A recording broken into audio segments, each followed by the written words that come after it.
Welcome to the Good Intentions Show, coming to you live on the UI Radio Network. The Good Intentions Show is sponsored by the United Intentions Foundation at unitedintentions.org, a virtual community where you learn to create, track, and manifest your passions one intention at a time. Look for us on Blog Talk, Spreaker, iTunes, Stitcher, Player FM, and many more. Check us out on Facebook and Instagram under United Intentions and on Twitter at Higher Intention. Yes, this is the Good Intentions Show, where you will meet people who live life intentionally and hear about things they're not telling you in the mainstream media. And now, here's the truth seeker, the snake charmer, a legend in his own mind, broadcasting live all over the universe, your host, Mr. Tim Ray.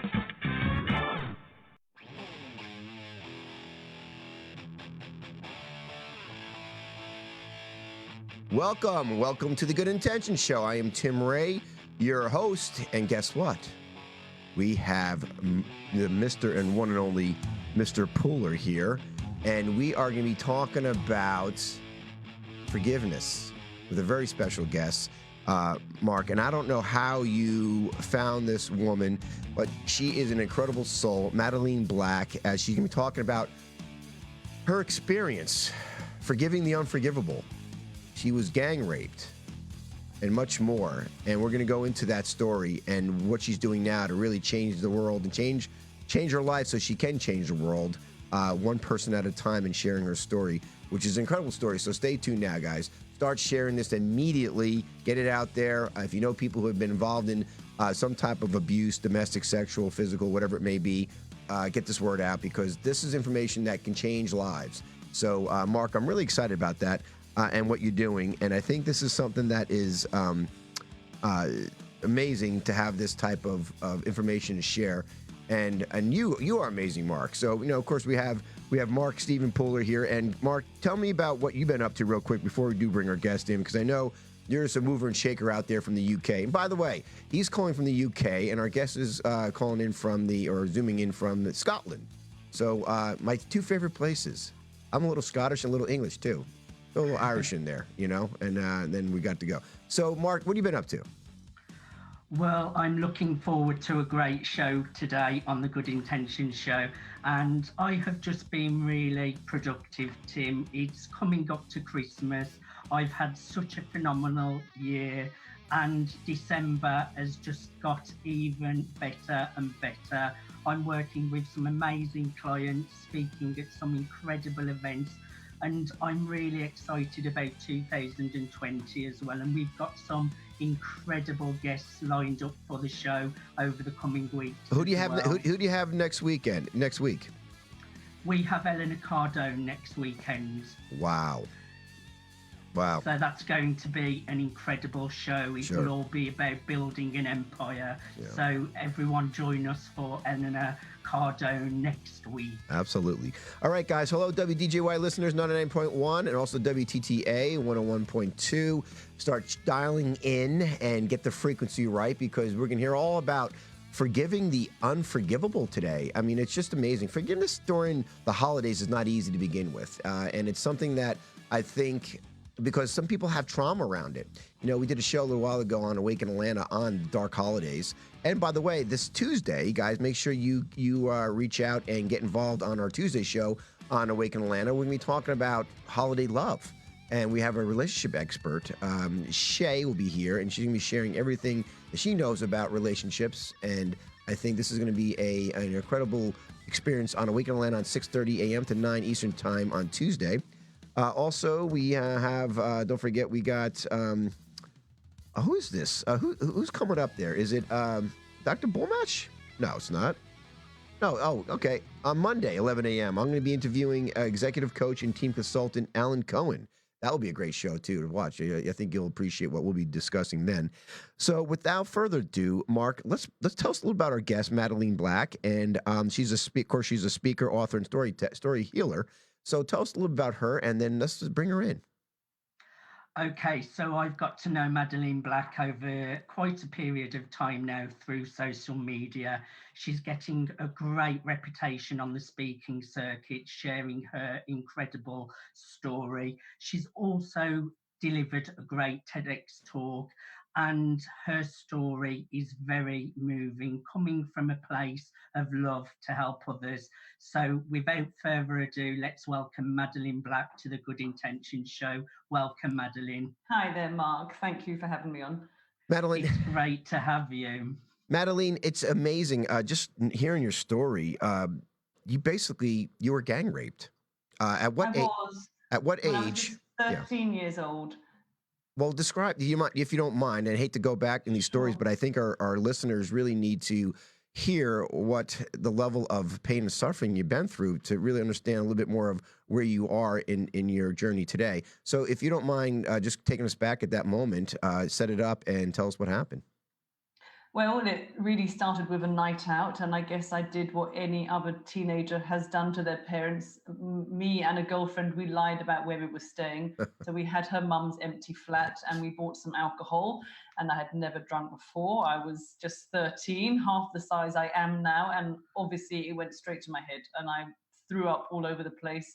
And the cafe we were in, they kicked us out, and two of the young men from our table took us back to her mum's empty flat, and it became very clear really quickly that they weren't there to let me sleep off the alcohol and take me out of the clothes. I'd been sick, and they were there for something else. Mm. And when you had that revelation, what happened? But when I started to fight back, it's when the violence really escalated. So after that, I just left my body. I kind of left the scene of the crime.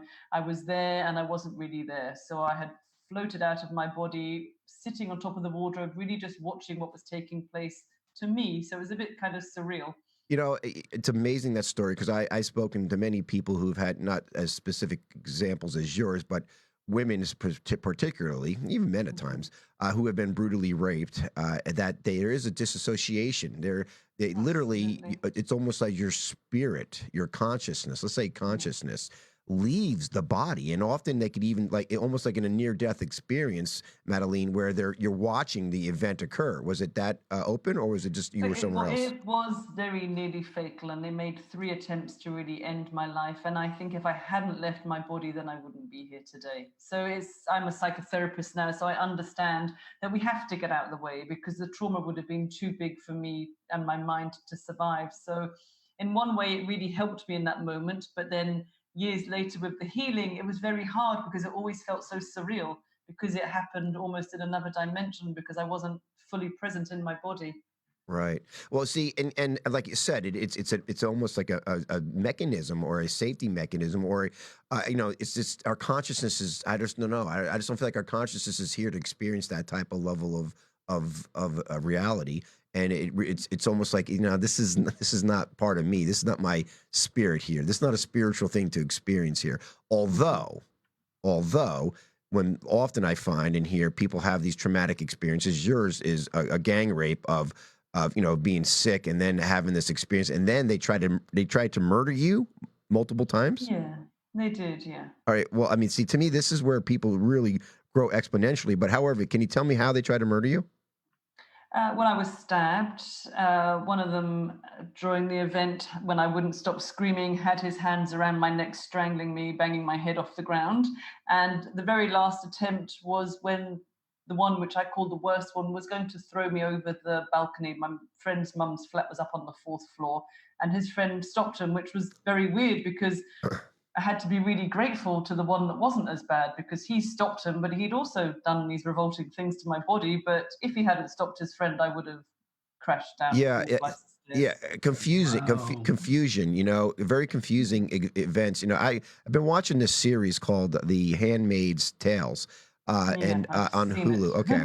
So it's what comes across my mind is that Stockholm syndrome. It comes across that, even though the people are abusive, one or two may be nicer about the abuse, or periodic how it occurs. So to me, that event occurred. I assume your friend was with you too. She experienced that as well? She was. Okay. Well, I never really know what happened to her, because when I woke up the next morning, she was now in the bed next to me. I was naked. I had a lot of injuries, but she was still dressed and didn't have any injuries on her body. Huh. No kidding. Yeah. So, wow, that's interesting. So with that being said, you had this traumatic event. You woke up the next day. I guess they were gone, right? They were gone, yeah. And you were just traumatized, and to the point. What'd you do then? Well, the last thing that the worst one said to me, he held his knife against my throat and he threatened me. He said if I told anyone, they would come back and find me and they would kill me. And I really believed him. So the next morning, we just decided to clean up the flat. I scrubbed my body, Oh, got dressed, and then we both went our separate ways. And I went back to school the following day, pretending as if nothing has happened. But you can't really pretend like nothing has happened because what we don't speak about it has to come out somehow, and it leaked out of me in lots of different ways. What really stands out to me, Madeline, about this, I resonated when you said you were 13 years old, going out to a party without your mum knowing, taking alcohol. And this is quite a common thing Very because normal. age 15, I was going out behind my parents' backs, taking all sorts of chemicals, and you were just trying to have a good time. And I can only imagine that trauma that you suffered. Did that take away a lot of your childhood because you were such a young girl? It did. You know, after that, I really plummeted into depression. I just thought I was worthless, dirty, contaminated. I started to use more drugs and alcohol. I developed an eating disorder. I didn't understand really the point of me. I just thought if I wasn't around, people would be better off. So I attempted suicide, which I then ended up in a children's psychiatric ward for about 3 months. And interestingly, when I was writing my book, I decided to apply for my notes to see if they had any idea how a young 13-year-old girl just turned into one overnight who couldn't eat or speak or hated themselves, but they had no idea. You know, they just treated me for depression and anorexia. I put on enough weight, so I came home, but my behavior, it didn't really improve. I just still partied hard and you know, rebelled against everything. Madeline, this is so typical of the teenager to go through it, Yeah. to hide, to push away, to eliminate the experience. And of course, the worst thing you do, especially in a crime situation, like all the evidence was destroyed, where these people could have been arrested or whatever followed up on. Yeah, and But I also didn't speak about it for 3 years. It took me 3 years to be able to tell my parents. wow, So there wow. was no evidence at that point. No evidence at that point. However, at the same time, the psychological effect of, like you said, of the worthlessness, of the trash type of like, I am not worthy of anything, and that alone mixed in with already a teenager's low self-esteem to begin with, that only compounded the problem exponentially. So here it is. You've covered everything up. You denied it. You pushed it out of your consciousness as much as you possibly could. You probably didn't even, when you're disassociated during the act, you probably wasn't even to process really what specifically happened because you probably didn't address it at the time. And you went through this process, and then finally, 3 years later, you were seeing this manifestation of this event appear in your life in which ways? Well, I didn't really see it all then. My parents were just getting really fed up with me. They didn't know what to do with me. And my mum would say things to me like, you're putting yourself into so much danger. You're putting yourself into so much risk. Can't you see what your behavior is doing? And I still couldn't find my voice. I was terrified of speaking because he told me that he would kill me if I said anything. So I left a note for my mum one day on my pillow before I went to school. And then they called the other girl that was involved, and she said it didn't happen like I said it did. She said that they were nice boys and they Oh, wouldn't do that. They were wow. sons of diplomats. And my dad was still insistent on going to the police, but my mum was really quiet. And for years, I just thought, well, my friend has betrayed me. And I thought my mum didn't believe me. But it Right. took me many, many years to understand her silence. Well, that's amazing because Mark, as you know, because you have your own your traumatic experiences growing up, but when you are hushed and silenced, it's like a double level of shame that occurs. Absolutely. One, the event which you were a victim of at that moment, and then two, the self-shaming of that. No, your parents don't believe you now, or at least one of your parents don't believe you, and that even a double shame that like now I'm not feeling worthy. So here you are in the state of mindset for years, and then you finally had some level of some catalyst must have happened for you. You wrote that note, and then at that point, where'd that leave you? Tim, Yeah. we're just going to a commercial break, so Okay. we've got such a cliffhanger to come back to. We're talking to Madeleine Black, speaker, author, story healer. We have gone through tragedy. I can't wait to hear what happens next. Join us after the commercial break.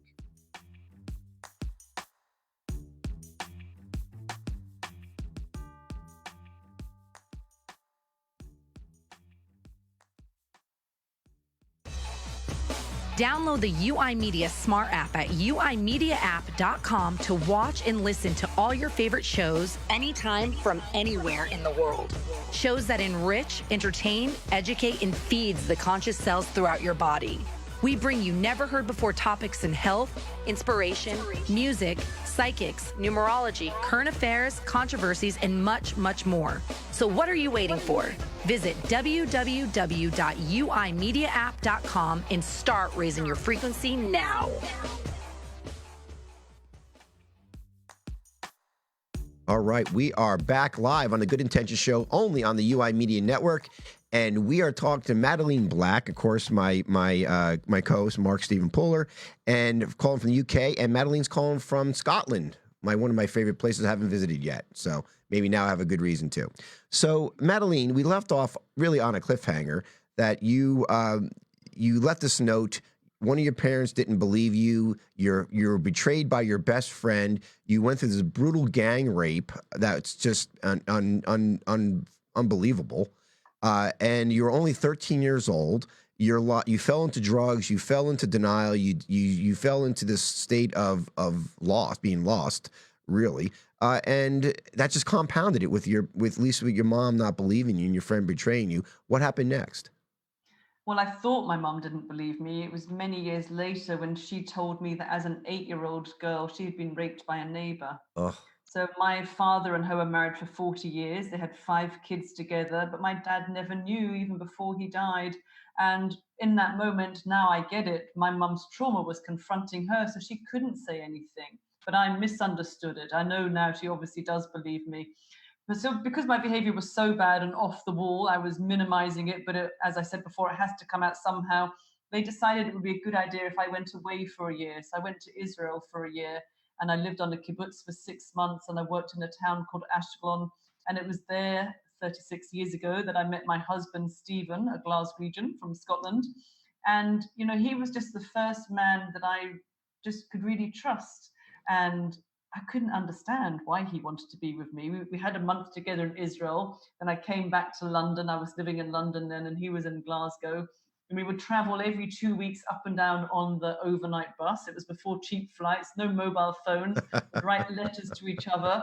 And I would drive him mad, saying, why do you want to be with someone like me? Because my opinion of myself was still so low. And he would just really, with his love, he was so grounded, he still is. He would just say, I just do. I just want to be with you. I just love you.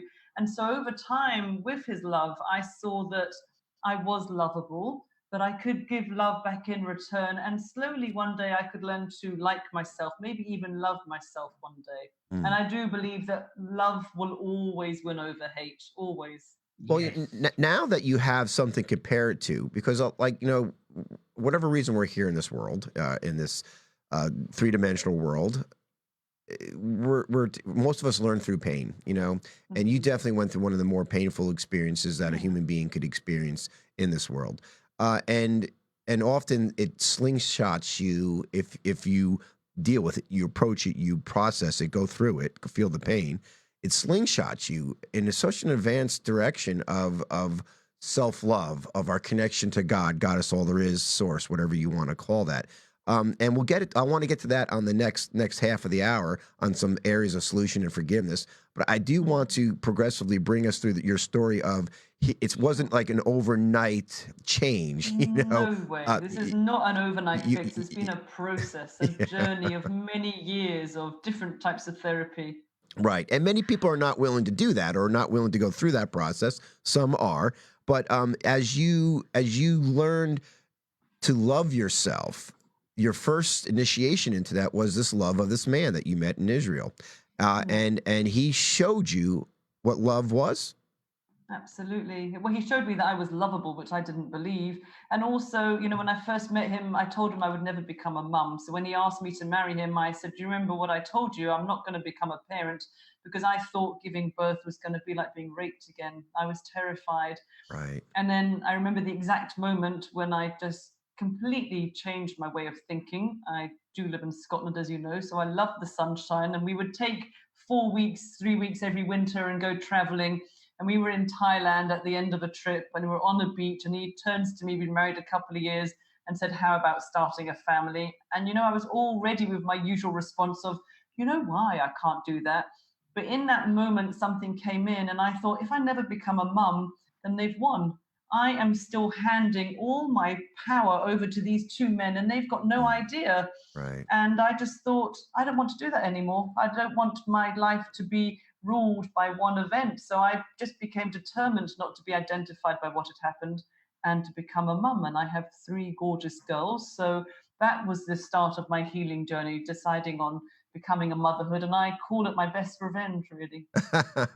Do you? What a beautiful story, Yeah. Madeleine. Yeah. I Thank just you. love how you have really blossomed. And I did want to ask as well, Sure. because you were so young, taking drugs as well, that must have really affected your mental health, being on substances as well, not being able to think correctly. Well, I think my purpose was just to numb out, just to not think, not feel, not really, be part of this world. And my family, before they knew what happened, just called me the Ice Maiden for years because I didn't really speak. I shut down completely. So it served its purpose at the time. It was perfect for numbing out.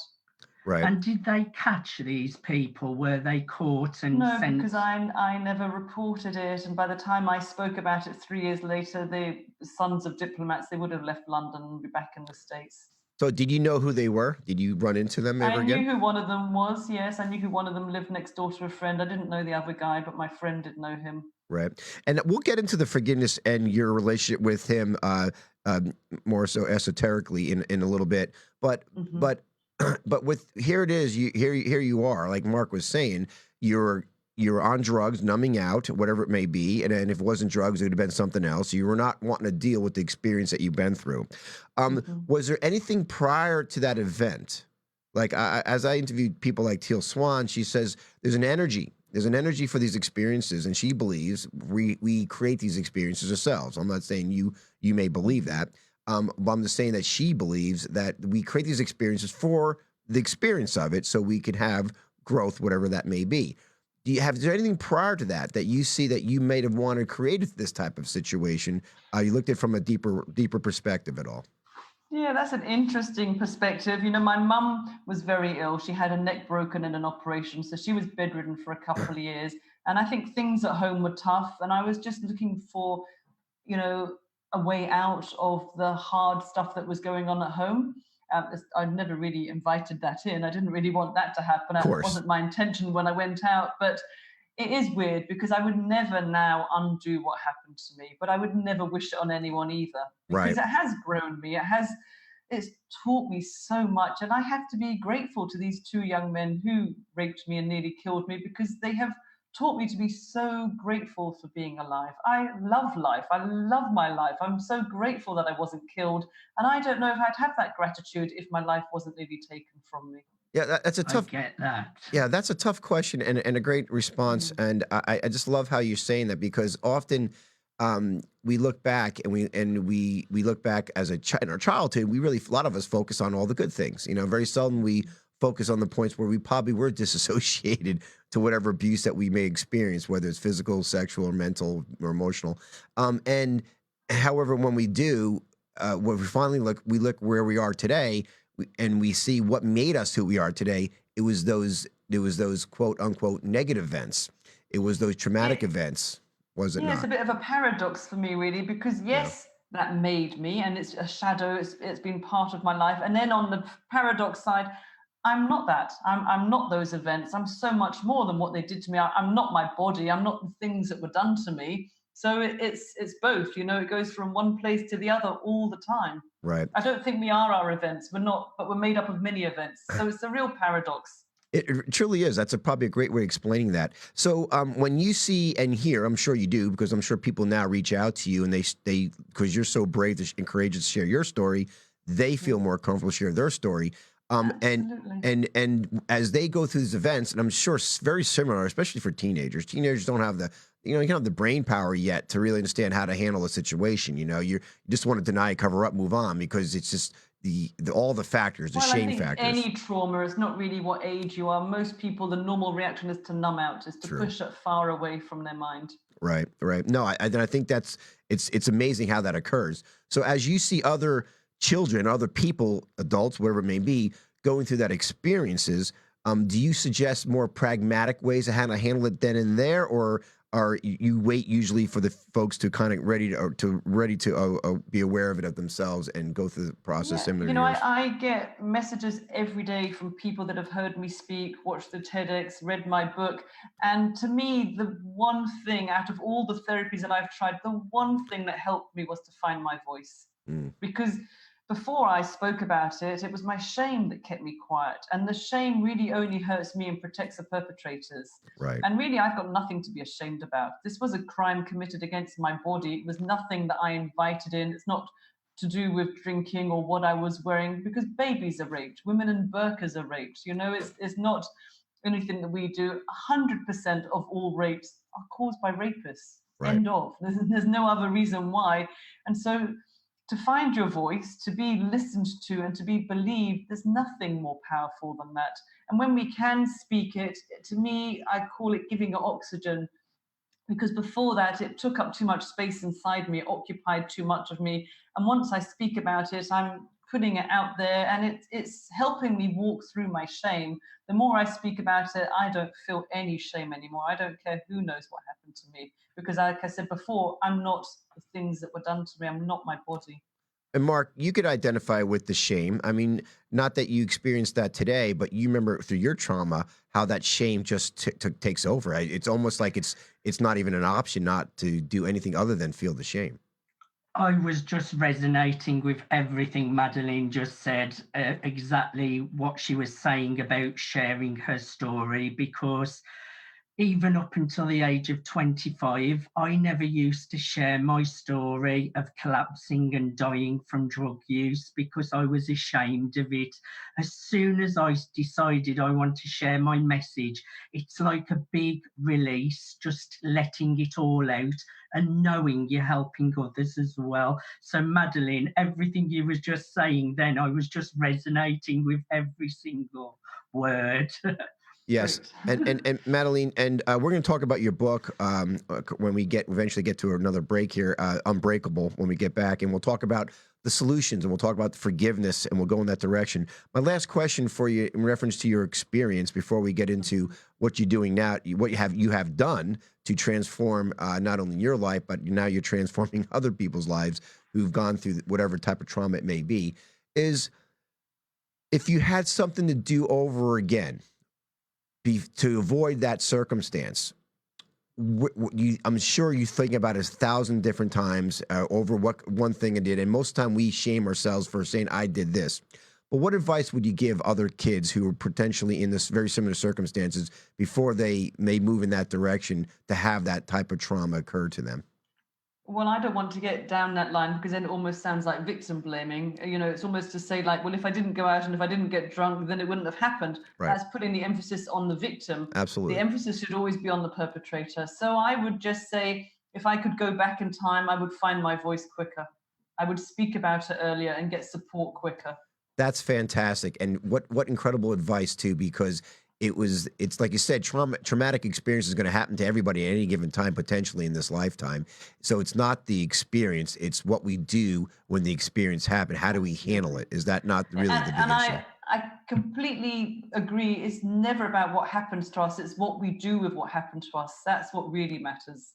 Right. We're just going to another commercial break. And again, we're leaving on such a big cliffhanger. What a great show so far. I can't wait to hear the rest of your story. Today, we have been talking with Madeleine Black, speaker, author, story healer. Join us straight after the commercial break.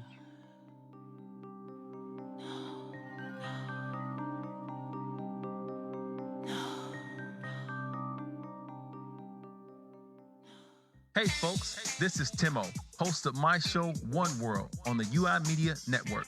As a successful producer and comedian, I took a break to find my truer self. After 3 years, I regained my higher consciousness and began sharing it with the world as an evolved being. And now, with my new show, One World, I bring on thought-provoking guests to discuss challenges and solutions facing minorities in today's world. Watch my show every other Friday from 6 p.m. to 7 p.m.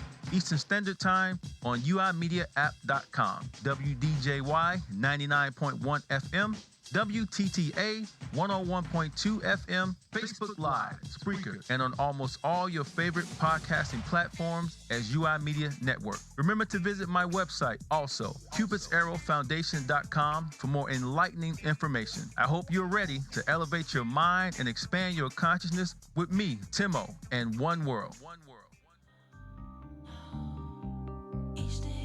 All right, we are back live on the Good Intentions Show. I'm co-hosting with Mark Stephen Pooler, and we are talking to Madeleine Black, calling all the way, or zooming in all the way from Scotland. And she's been sharing her story of her gang rape, of her abuse, what happened to her when she was only 13 years old. And now we're going to get into this part of what she's doing now and how forgiveness has played a role in her, has helped transform her life, and now she's transforming others. So, Madeleine, to me, it's the unforgivable, when people go through those experiences, and even with often, I don't say often, maybe not as often as it needs to be, but the perpetrators, the abusers are caught and punished. Yours have not. And you still now have transformed into a forgiveness mentality. When did that, I'm sure it wasn't overnight, but when did that start to come in, when you started letting go of the hatred and the anger? You know what? I really call myself accidental forgiver. I never really intended to forgive them. It was when my eldest daughter was 13. She was the same age that I was when I was raped. All my memories came back, all the nightmares, all the flashbacks. And I went back to therapy again, which lasted about 3 years. And very near to the end, my therapist said to me, maybe they weren't born rapists. And I was just outraged with him. I was so angry. But he planted a seed in my head, and I found myself needing and wanting to understand, how could these two young men know to be so violent towards another human being? What had they seen, heard, or experienced themselves? And it sent me on this journey of inquiry. And somehow I felt compassion in my heart towards them. And, I didn't need a prison sentence. I didn't need justice.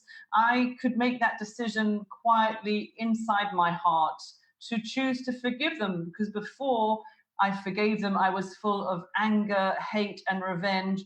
And the only people it was hurting was me, my husband, my kids, my friends. They had no idea that I was holding on to all this anger. It was not affecting them in any way. And so forgiveness, it was never about them. It was always for me, for giving me a better chance with my life. And it was really my key to freedom. And it just allowed me to cut all the chains that tied me to the past and let it go. It's amazing. You started out not wanting to. It was never even an option, or wasn't even a thought. No, I was full of fantasies of somebody kidnapping them and taking them to an empty flat and raping them for 4 or 5 hours on end, they had done to me. Sure. Now you mentioned that you said your daughter was also raped as well. No, she turned 13, which was the same age that I was, and that was the trigger for all my memories to return. Gotcha. Unlocked the box inside me. Gotcha. And then your fear, because often we have, whenever the traumatic event occurs, that's when that child gets kind of labeled, or at that age. Everyone has a certain age child within themselves. And based on whatever usually traumatic experience they have, that's where the age is. You said right now you're a psychotherapist? I am a psychotherapist. Yeah. Okay. I've stopped working as a psychotherapist, but I've been one for many years, 15 years. 15 years. And often, I'll tell you what, I'm not advanced other than a bachelor degree in psychology, but I will say, my drive to learn about psychology, which is really the study of the soul, not the study of the intellect, although it kind of has merged into that, is that it helped me understand who I am and understand feelings and things like that. And now you're able to touch other people. But with that psychoanalytic background that you have, and learning about the forgiveness about who you are and what actually occurred, is it ever you ever lose the fact that there should be some type of retribution to what occurred from these people? Because if I hold on to that, that's just damaging me. So yeah, you can absolutely let it go, and I think it serves me obviously to let it go, and it also gives them another chance. I have no hate or anger in my heart towards these two young men at all anymore, because I think for them to live with what they did to another human being must be far harder than for me to heal from what they did with me. Whether they're aware of it or not, like me, it will leak out of them in some way before they wake up to what they did. But that can't be easy, to know what you've done to someone else. Sure. As they say, Madeleine, hurt people hurt people. I totally agree with that, Mark. So do you believe in any karmic, retribution at all? I don't believe in that, because then that's talking about revenge, and I don't want revenge on them. I'm not about that. They can live their life, and I will live my life, and I don't wish them any harm at all. Well, what about two things? I interviewed a gentleman whose son was murdered by a gang, and they were never prosecuted. The mother wanted the kids prosecuted. They knew they were. The father's like, well, I'm not worried about it, because karmically, they'll, when they leave here, he believed in past lives that they would leave and they would have whatever experiences. And that was enough for him. However, it comes to the point here, two things. These rapists and, almost homicidal murderers are still potentially out there doing it again to others, because they have not been brought to justice, to whatever that may mean. That's a reality that people have to look at when as you forgive. But if there isn't a karmic experience, I assume you'd want them to learn, since it is completely forgiven them. You assume they want them to learn what they did was, horrendous, and they should never do it again in this life. I don't project any assumptions on them in any way. There's nothing about them in my decision to forgive, and it wouldn't be my choice. It wouldn't be my responsibility if they went on to rape somebody else. It was only when I was writing my book, I thought that I had had a lot of bad sex, because I became very promiscuous, which I know is a normal side effect. But actually, in writing my book, I realized I was raped 3 more times before I was 18. Maybe more what you would call date rapes. So in total, that's 5 rapes. I've never reported any of them. It's not my fault if they then went on to rape other people. If your car is stolen and you don't report it, and your neighbor's car is stolen, does that make it your fault? No, not at all. The only person who is guilty is the rapist. And when we start saying, because you didn't report it, they've gone on to rape someone else, that's not my problem. So, responsibility lies with them. And that would be another way of shaming yourself too. Absolutely, and it's victim blaming, and it's part of rape culture. Well, you didn't report it, so it's your fault. Well, no, I mean, in Scotland, the conviction rate is so low.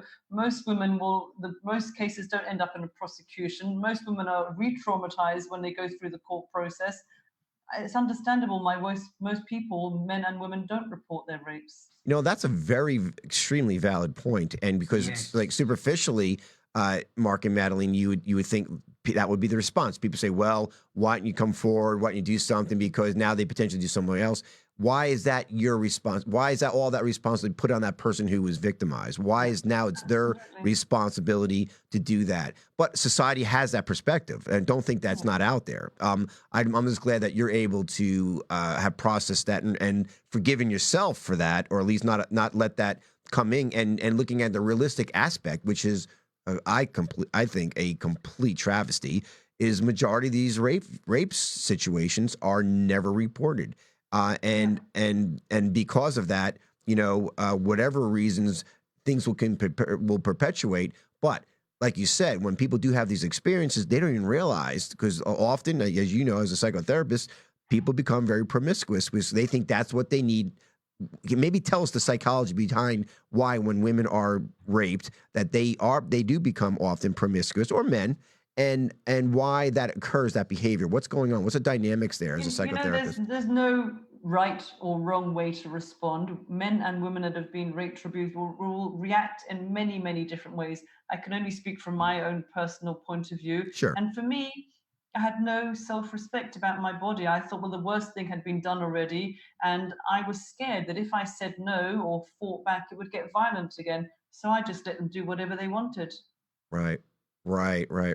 So that's for you, and I appreciate that, and I think a lot of people hearing your story, because I mean, I've interviewed many of folks who had these experiences, and promiscuity was one of the symptoms of that situation. Often, I mean, much more than I'm sure as you know is, and each case is different, and I understand you want to explain that, but there's a certain stereotype or certain generalization association with that, and I think that could help a lot of women to understand that until that's processed, that may be a behavior or a symptom of that, and they may not know how to speak and be on their behalf, especially in future relationships.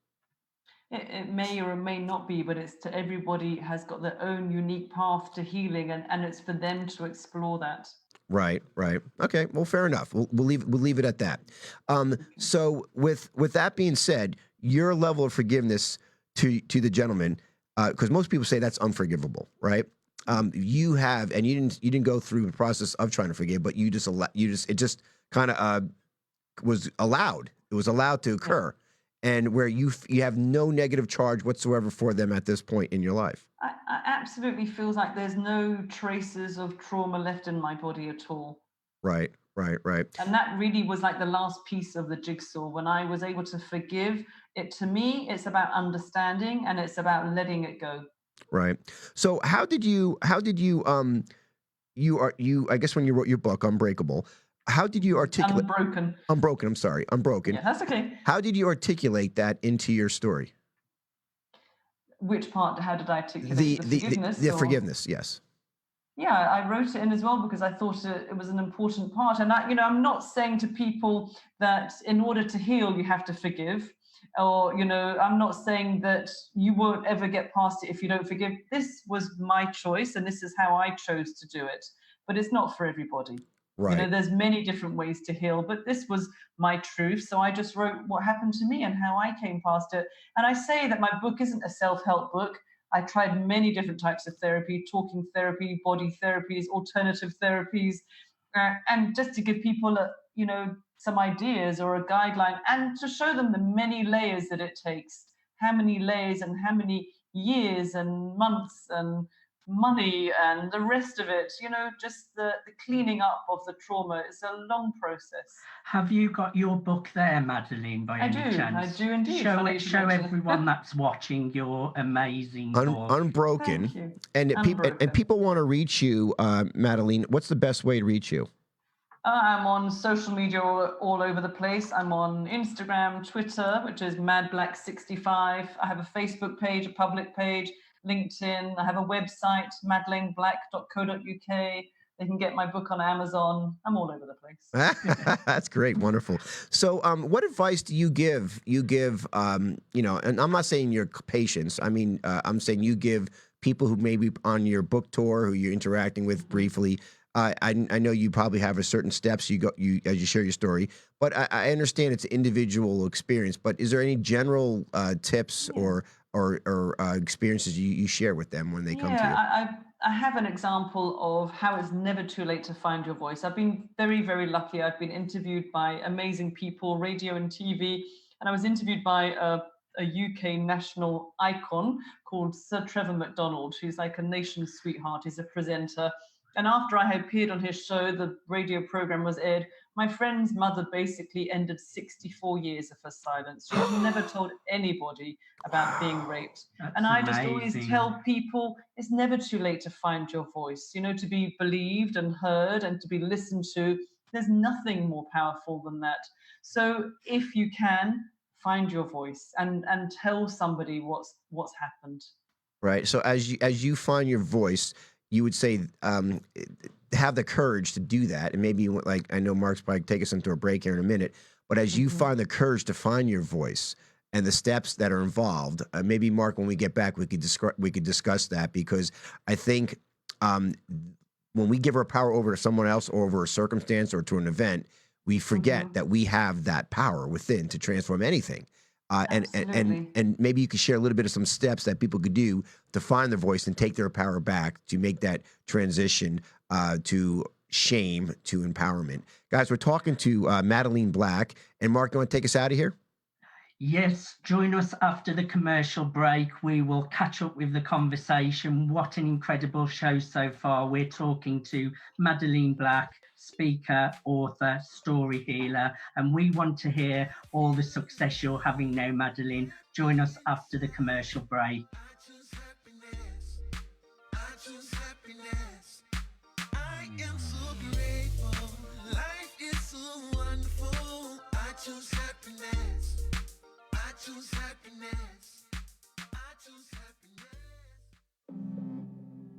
This is Kurt Arsenault of Arsenault Advisory Group. Do you make a six-figure income but live paycheck to paycheck? You're not alone. Many six-figure income households will buy too much home and too much car, creating tremendous financial stress that builds debt when you should be building wealth. If you make six figures and live paycheck to paycheck, visit arsenaultadvisory.com and download our free ebook titled, I Make Six Figures and Live Paycheck to Paycheck. You have nothing to lose and potentially everything to gain. Visit arsenaultadvisory.com today.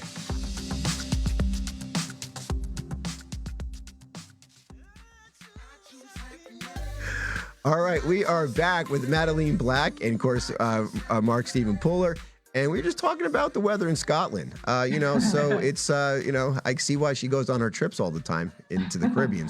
So, Madeleine, we left off on sharing just some steps on how people could find their voice. Like you said, somebody was involved in 67 years of abuse, and she finally found her voice. So how do you get to the point of people taking their power back when they're giving their power away for so long?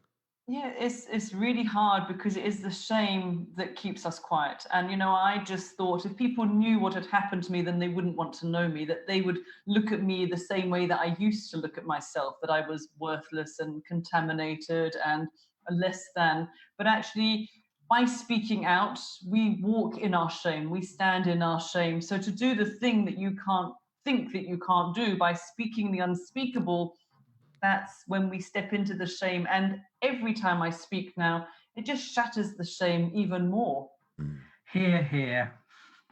Well, that I think is just the most powerful, empowering piece of it.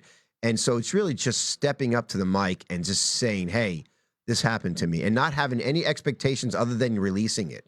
And it could be... And not necessarily the mic. I don't expect everybody to stand on the stage like I now do, but to find someone, Sure. It doesn't have Safe to be place. a therapist.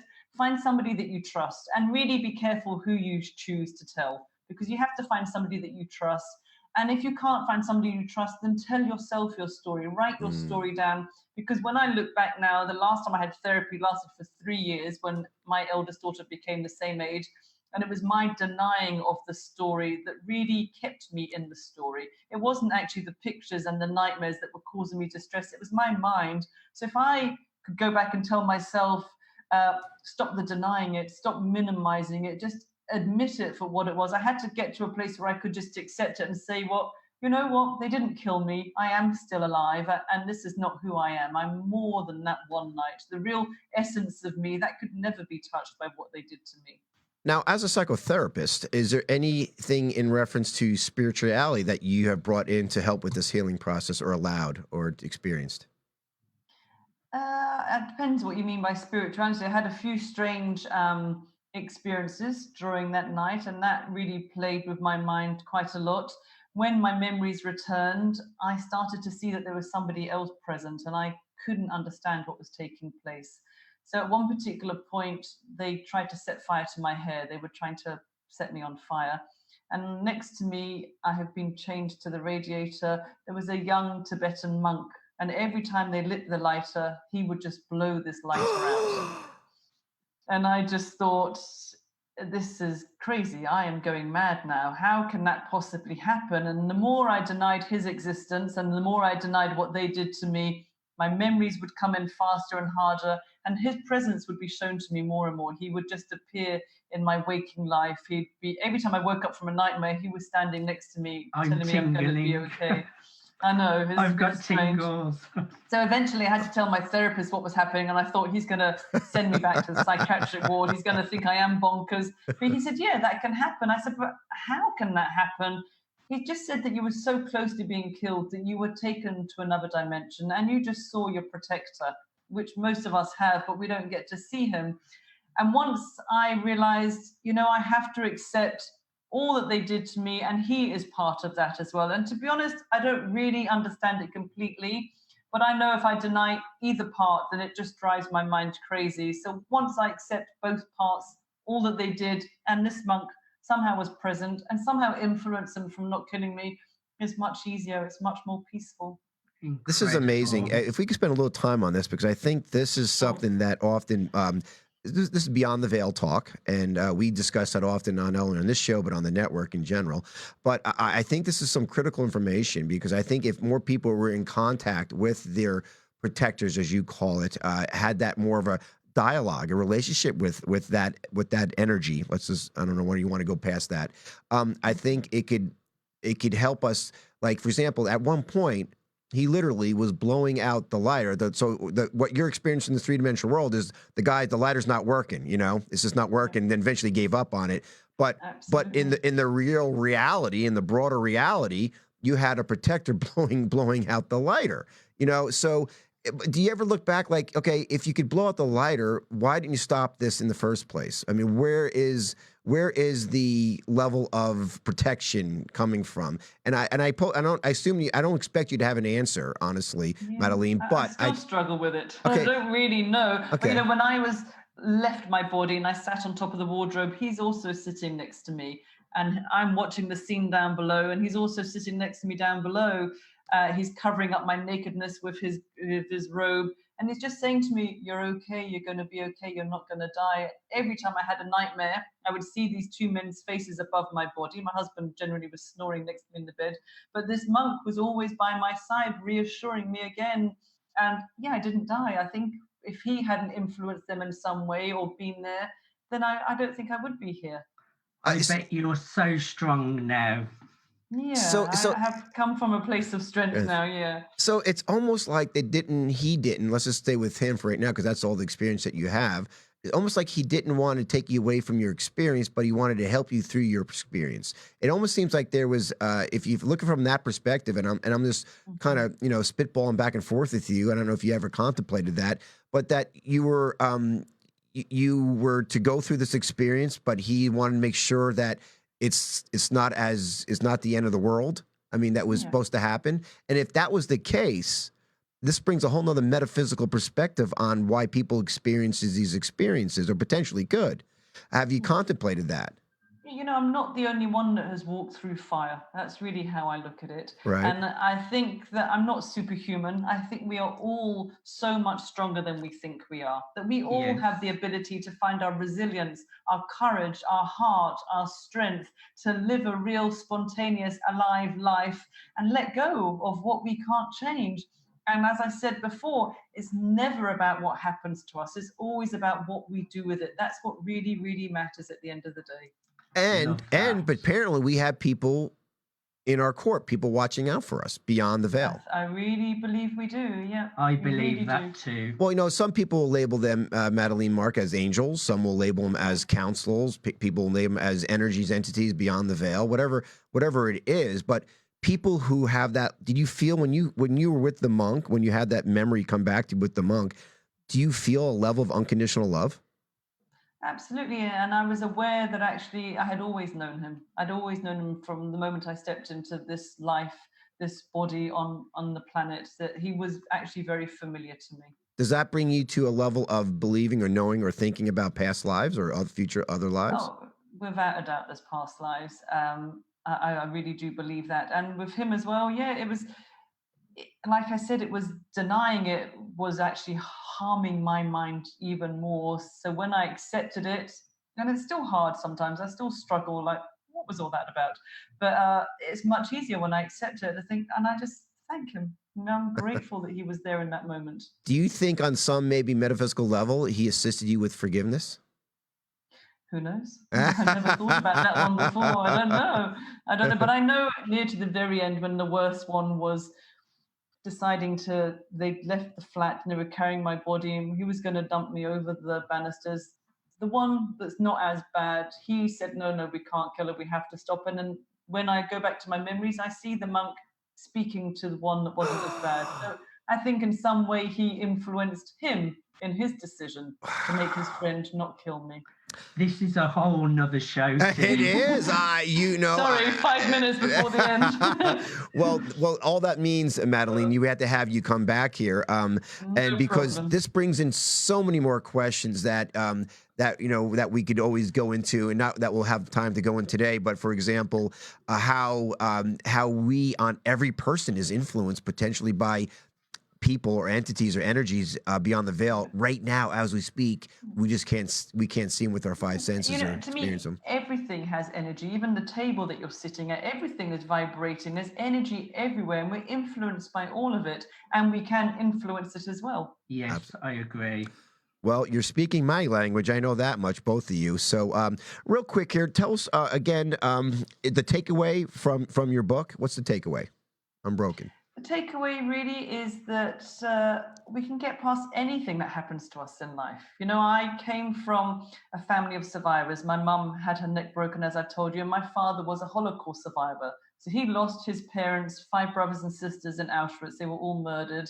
And he used to say, you know, if that hadn't happened, he wouldn't have met my mum. He wouldn't have had 5 kids. And he loved life. And it wasn't really by what he said, but how he lived his life. I saw that we really, truly, if we put our minds to it, we can get past anything that happens to us. Amazing.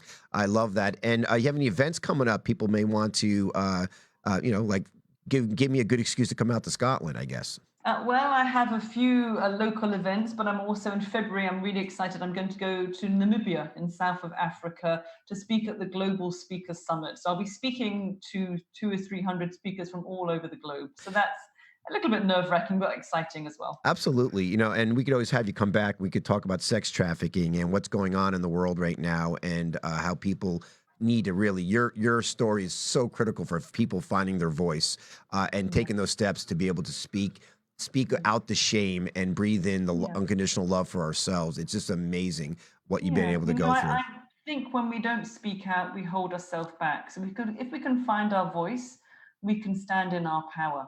And we can just be really present with our life today. Right. Wonderful. Well, incredible information. I have to say, Madeleine, a very moving story. You're so articulate, as well as bringing this information to light. So many souls out there, we're reaching around the world who could learn and hear and find their voice because of what you're saying. And as you continue to do that in your day-to-day life, you're transforming the world. You're leveling us up by allowing us to speak our truth. So I want to personally thank you. And Godspeed with all your endeavors and what you're doing. And Mark, you want to say anything last? We got about a minute left. Yes. Firstly, I would like to say from the bottom of my heart, Madeleine, thank you for having the strength to share your message and share your voice. It's so important that people hear this, and you come from such a good place from the heart, and it's really touched me today. And it's actually a lot more tragic than I originally first thought listening to you. So I'm really grateful that you shared it with us. I would like to quickly say, join us tonight at 6 p.m. on the One World Show. We're interviewing comedian Andy Gunnan. And thank you, Madeleine, for being such an incredible guest. We have been chatting today to Madeleine Black, speaker, author, and story healer. And what a great show it has been. Absolutely. Tim, back to you. All right. Listen, guys, I hope you enjoyed that. Man, share this now, not only on Facebook, but also on YouTube, and also our FM listeners.